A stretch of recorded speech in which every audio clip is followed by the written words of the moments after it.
Welcome, Dr. Fab. I'm the co-founder of Embody, and so Embody is a wellness media brand that helps people carve their transformational journey, whether it be mental, spiritual, physical, emotional, and as I just heard your speech, it's all a combination of all of them, right? So I have a few questions for you, and just hoping to get into a great discussion about everything wellness related. I hear you're the guy, so if you could just tell me a little bit about yourself so the viewers can hear, that'd be amazing. Well, the important thing is the fact that when I started this journey, I had a dream when I was 16 that I was going to be a doctor, but I didn't know what type of doctor. So I did great in school, went to a great pre-med program, and I started doing what they call internships or residencies that they allowed us to do. So I did my first year in pediatrics because I thought I was going to be the kind of doctor that was going to help children be healthy. And then I found out that hospitals were a little depressing and it wasn't for me. So then I discovered the nervous system, and then I did my second one in neurosurgery. So I said, okay, I'm going to be a neurosurgeon. Before I graduate, I get involved in a car accident, end up in the hospital, and an orthopedic surgeon says to me, I can give you these painkillers, I can give you anti-inflammatories, but go see my doctor of chiropractic. And that was my first referral. I went there, and the doctor said three things. He said, you know what medicine is?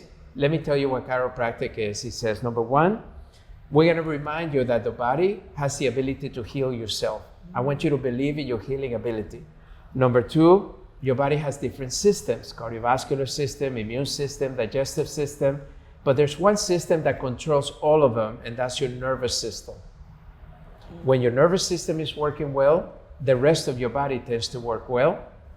And then number three, we're not going to manage only your symptoms. We're going to look for the root cause of the problem, and we're going to teach you how to live a lifestyle that is going to allow you to be healthy. So that was my introduction to what I call the world of prevention.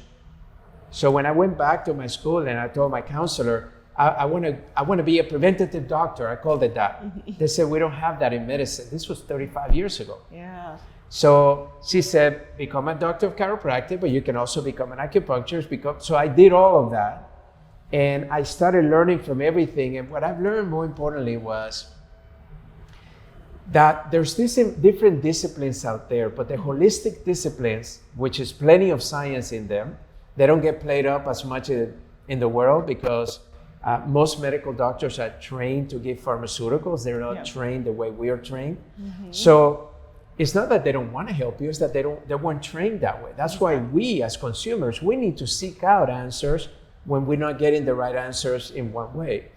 So I started realizing that everything that I had learned gave me such a certainty that anybody could heal from anything, that I started attracting difficult cases.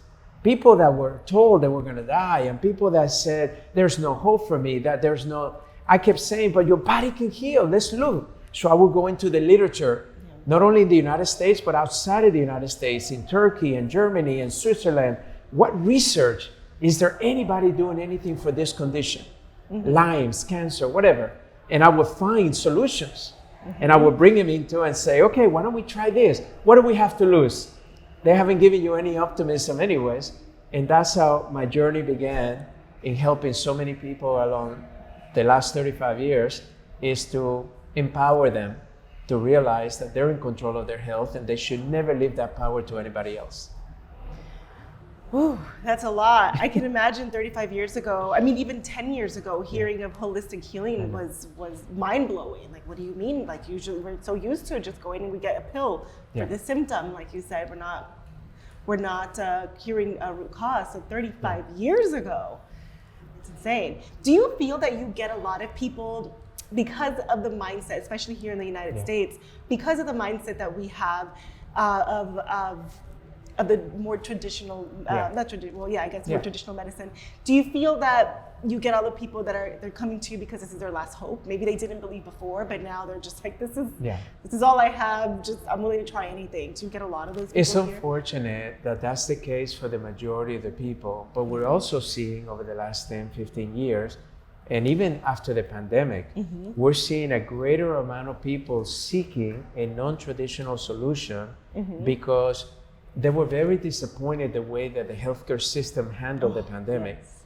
And many of them were forced to make choices that now with the new science and the new literature, maybe they would have handled it differently. So that lack of trust is forced millions of people now to go seek out a different answer. So now you have things like biohacking, right? Where they're exploding in the United States over the last 3-4 years because people are saying, well, is there something that they didn't tell me that I need to try to find out for myself? Yeah. So they'll attend a great weekend like this and get some great information. Oh, this can help my vagus nerve be stimulated. This can help, give me the proper digestion. This can help me with some technology of LED lights or lasers or something that can bring inflammation down and maybe get away from me having to take opioids, and my pain can be relieved without that. Absolutely.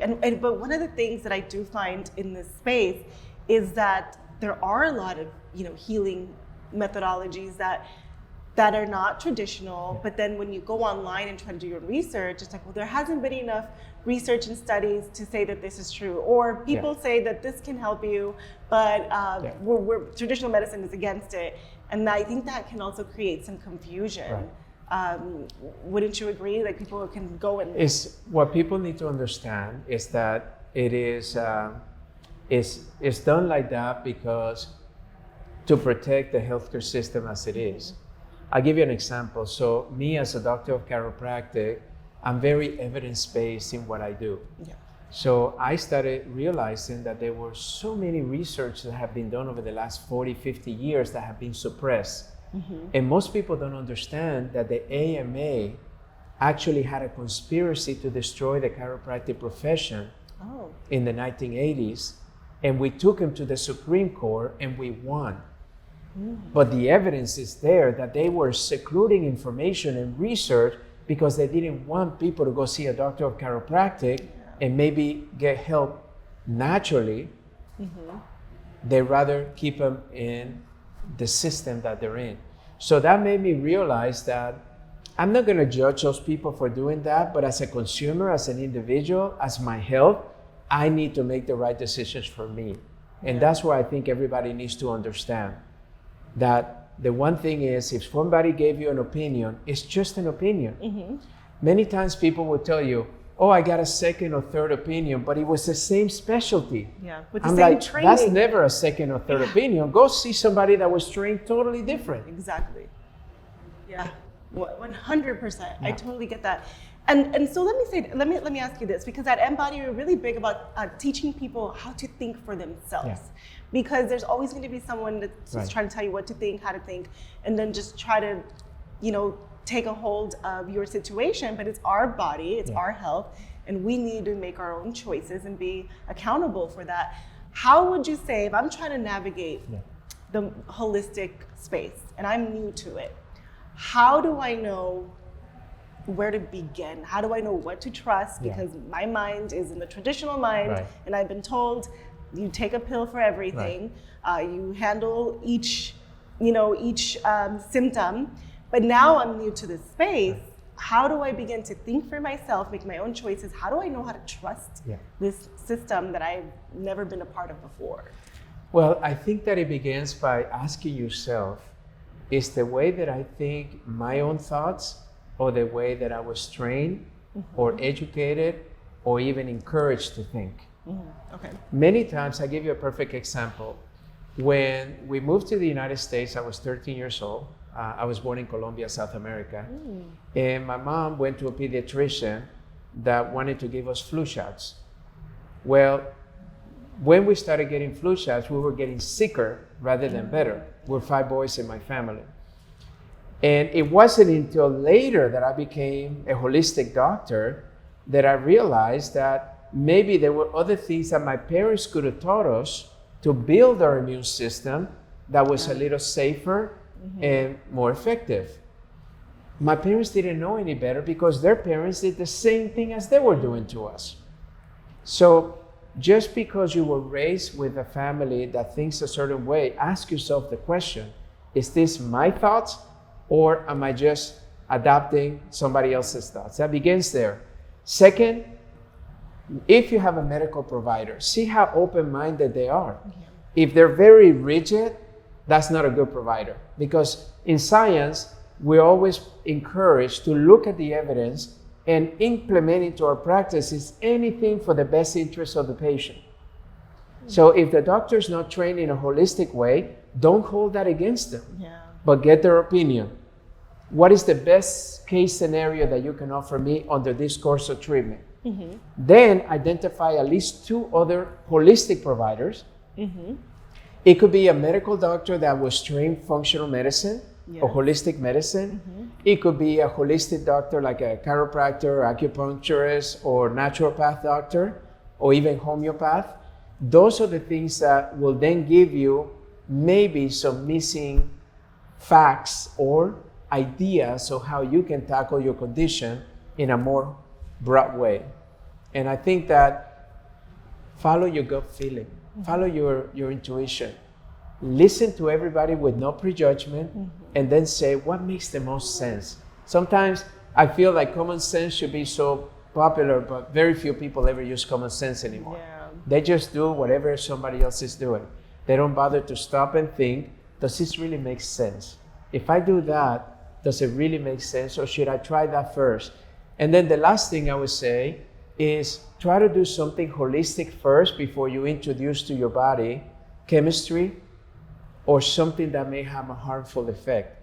A lot of times people, we're the only country in the world that pharmaceutical companies can do a commercial and ask the patients to see their doctor on that commercial. The only country in the world. It's a campaign that was created to drive traffic to the doctor. The problem is when they talk about their side effects in the commercial, they go so fast that people are more visual, so they're not even hearing. They're watching the beautiful images, everybody's happy. Smiling. And so it's a psychology. So then the question to ask is there a possibility that something more holistic can give me the impact that I want, the outcome that I want, without introducing harmful chemistry into my body?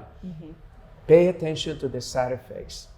The first thing that you should ask a doctor whenever they prescribe something, doctor, can you please go over with me any potential side effects that I may have with this drug? And also read the label. All the drugs have, by law, they have to give you all of the side effects. Now, a lot of pharmacies are actually printing those out for you so you can read them, but most people don't read them. And make sure that you understand what you're putting into your body. Yeah, it's kind of like accepting terms and conditions of like using an app or using a website. People just click it, and then you don't even know what you're getting yourself into. Look at this. There's a new series on Netflix called Painkillers. Oh, I wanted to watch that. In that series, they're talking about the story of oxycodone, how it was created, but how addictive it was. And the problem is that the side effects of it were so much greater than the FDA told us they were, that a lot of those people ended up suicide and dying early on. Young kids that got stuck because they had a football injury in high school and they recommended that drug, and now they became addict and they suicide. So that's why we have to pay attention to not only what they're telling us, but do our own research and see, is there something out there that can actually help me with my pain without putting dangerous chemicals in my body? Yeah. And then I would also say, like, having people go and try it for yourself if you're skeptical, right? Because the proof is going to be in how you feel. Right. And it doesn't matter what the government says. And if it works. FDA says, if it works, like if I feel better, that's all that matters, right? At the end of the day, if I'm healing and I'm getting the results that I want, like go and try it. A lot of these holistic approaches don't involve these crazy drugs. They involve eating healthy, which I want to get into, a different mindset, emotional, spiritual well-being. And I mean, how harmful can that actually be? If anything, it has bigger, greater effects than we give it credit. Well, the thing is, we have conditions like diabetes, type 2, which we can put in remission holistically. We have conditions like neuropathy, which medicine doesn't have an answer. Usually amputation is the last thing that happens. And if we can save somebody their limb, why not do it? Exactly. So this is where I believe the consumer needs to be savvy. That's why when the biohacking theme came about, I liked it because it teaches people that, hey, you're gonna biohack your own body regardless of the opinions of those providers out there that they told you that you couldn't. So people get empowered, they get excited, and they're gonna try this, and if it works, great. They're gonna try that, and if it works, great. They're gonna tell somebody else about it. And that's how this whole thing is growing so much. Yeah, I love that. So let's talk a little bit of some of those practical steps. Yeah. So if someone's watching, they're like, okay, so what can I do right now? And I was watching your speech, and you're amazing with giving people practical, actionable steps that they can try right now. Yeah. So if someone is not, I have, unfortunately, a lot of friends that have autoimmune diseases, right? And they just don't know, and there's so much information. If someone's not feeling well, whether it's a chronic illness, whether it's just, it could be something as smaller as like a common cold, what is the first thing that they should do? Well, I think that the most important thing is to understand the diagnosis, whatever that is. Let's take autoimmune as one. Okay. They give you a diagnosis and then read up on it. There's some great YouTube videos that explain conditions simply, but read a few of them or watch a few of them so you get a sense of what you're dealing with. That would be the first thing. The second thing is I will write down everything that I do every single day from the moment I wake up to the moment I go to sleep. Everything I do as far as how many hours of sleep did I have, to what did I put in my body as far as food, do I exercise, what kind of stress levels do I have, do I just go to work, what is my work like, physical stress, emotional stress, whatever. And do that for like maybe 3 times during a week. Do like Monday, Thursday, and a weekend, Saturday. So that way we get a good synopsis of what your week behaviors are like. Then you put another sheet of paper blank and look at this sheet and say, what behaviors can I change to help me do better with my autoimmune? I give you an example. So if the autoimmune condition is based on, let's say, sugar, right? And I noticed that the first thing I do in the morning before I go to work is go to one of the coffee places. And I use all the, even whipped cream, right, into my coffee. Now I can say, I'm gonna either not have coffee and switch it for tea, or I'm gonna have a black coffee and not put any of that sugar in it. See, so you can start replacing, without giving up the things you love, replace them little by little, the things that are actually making you sick. So as you learn about a condition, you're gonna see things that trigger it, things that make it worse. And those are the things you wanna look in your life and say, am I doing any of those, and what can I replace them with something healthier? And then you'll start seeing that, oh, my body's not feeling like it was before. I'm not having those episodes anymore. I'm not struggling anymore. I'm not as in pain. And that's one way of doing it. That's the simplest way as an individual.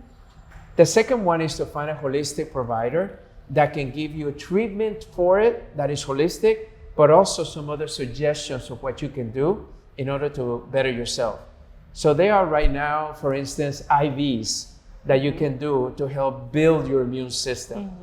There's also technologies that is called microcirculation, that you just put your hand on it and it allows your body to build your circulation, which is going to help you have a stronger immune capacity, or detoxify the body from impurities that are causing you to be sick.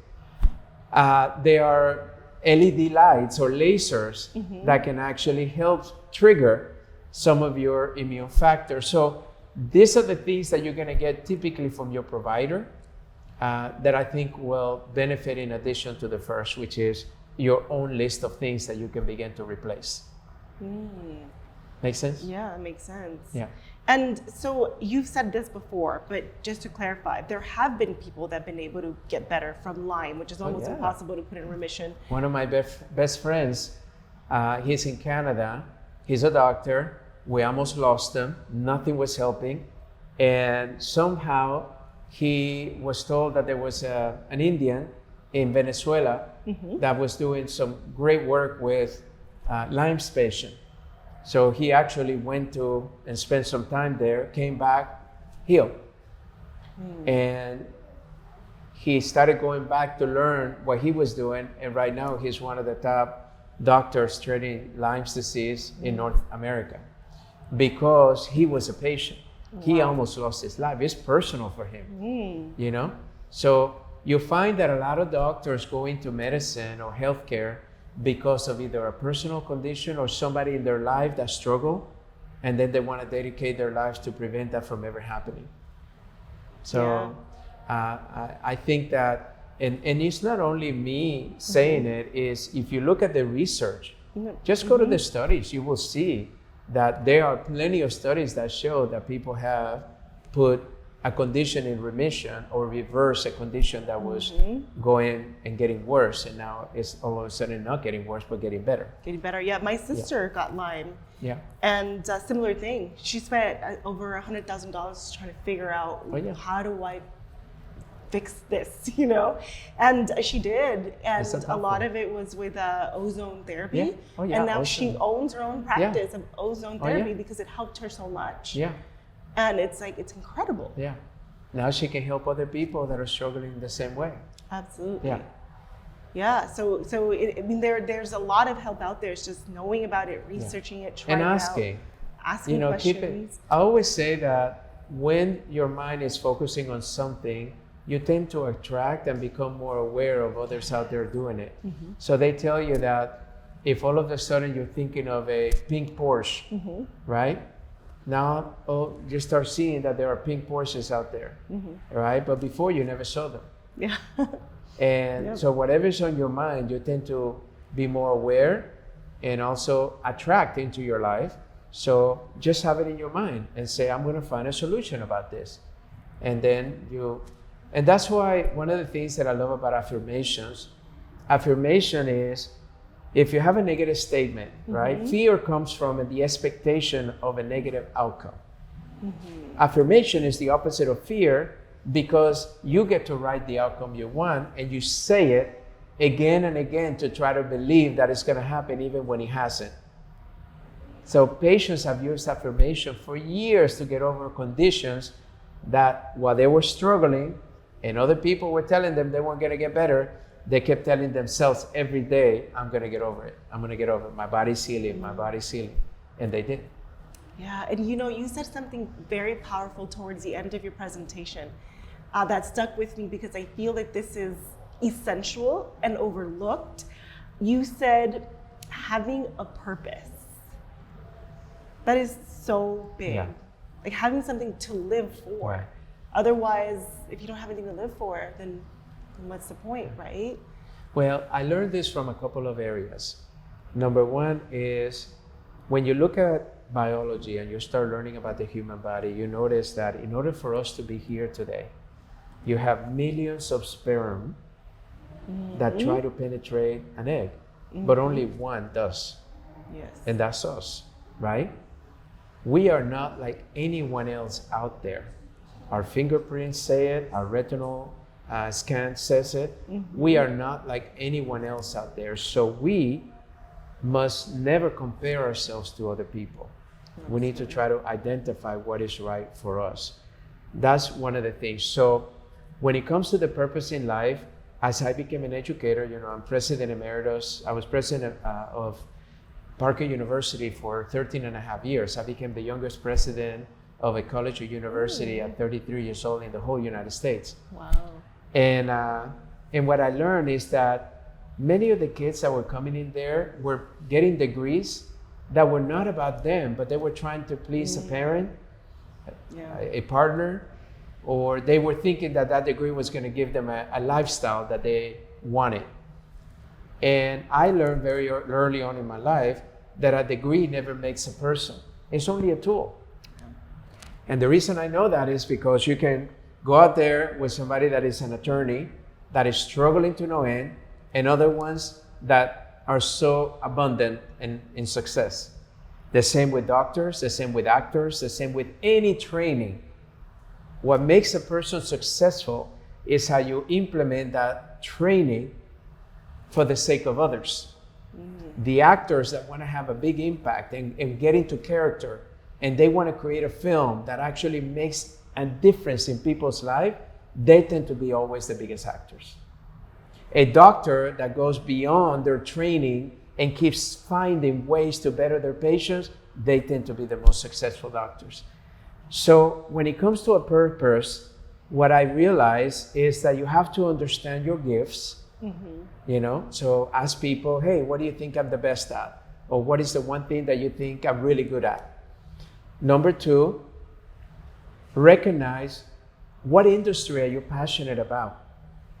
There are people out there going into industries they don't even like. According to a recent poll, over 70% of Americans are doing something that they're disengaged or they hate or they don't like to go. And that's where you're spending most of your time at work. More time than at home. Yeah. Right? So what I've always told my children is find something that you are passionate about, maybe even love, and it will never seem like work. But then drafting that purpose is, how am I going to take my gifts? How am I going to take my skill set, my education, my experiences, and how am I going to impact someone else for the better? And that becomes a great purpose. And then you can then try to live your life towards that. And then what I also say is, it's okay to change your purpose if you change.